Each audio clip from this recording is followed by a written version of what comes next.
Hello, Assalamu alaikum everyone. It's me Aiko and welcome to my channel. So সেদিন অনেক বৃষ্টি হচ্ছিল and আমরা 5 জন চলে গিয়েছিলাম ডিনার আউটিংয়ের জন্য গ্র্যাবে কাপ্পাতে। মেনলি তাদের ডিনার প্লেটার ছিল 4টা। সো আমরা যেহেতু 5 জন ছিলাম আমরা 5টা প্লেটার নিয়েছিলাম। সেই 4টা প্লেটারের মধ্যে একটা প্লেটার বেশি নিয়েছিলাম। 4টা প্লেটার প্রাইসই সেম ছিল, 495 করে ছিল। সো আমি যে প্লেটারটা নিয়েছিলাম সেটা ছিল বারবিকিউ প্লেটার। আমার খুব জুসি টাইপের অ্যান্ড স্পাইসি টাইপের খেতে ইচ্ছে করছিল। তাদের প্লেটারটার মধ্যে অনেকগুলো আইটেম ছিল, সালাদ ছিল, ভেজিটেবল ছিল, পটেটো অ্যান্ড সসেজ ফ্রাই ছিল, অ্যান্ড বিশেষ করে তাদের যে রাইসটা, সবগুলো প্লেটেরই সেম রাইস ছিল।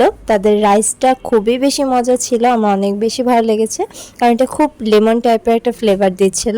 অ্যান্ড তার সাথে স্পাইসি জুসি চিকেনের যে পেস্টটা ছিল, দুইটার কম্বিনেশন জাস্ট ওয়াও ছিল।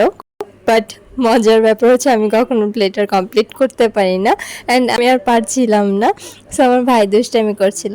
তারপর তাদের ডেজার্ট আইটেম নিয়ে নিলাম কেক, যেটা হচ্ছে সব থেকে বেশি ফেভারিট আমাদের সবার। সো এটা নিয়ে আম্মু একটু দুষ্টামি করছিল আব্বুর সাথে। অ্যান্ড তোমরা চাইলে কেকটা ট্রাই করে দেখতে পারো, গ্রাবে কাপ্পার কেকগুলো খুবই মজা। সো এই তো, টাটা, বাই বাই।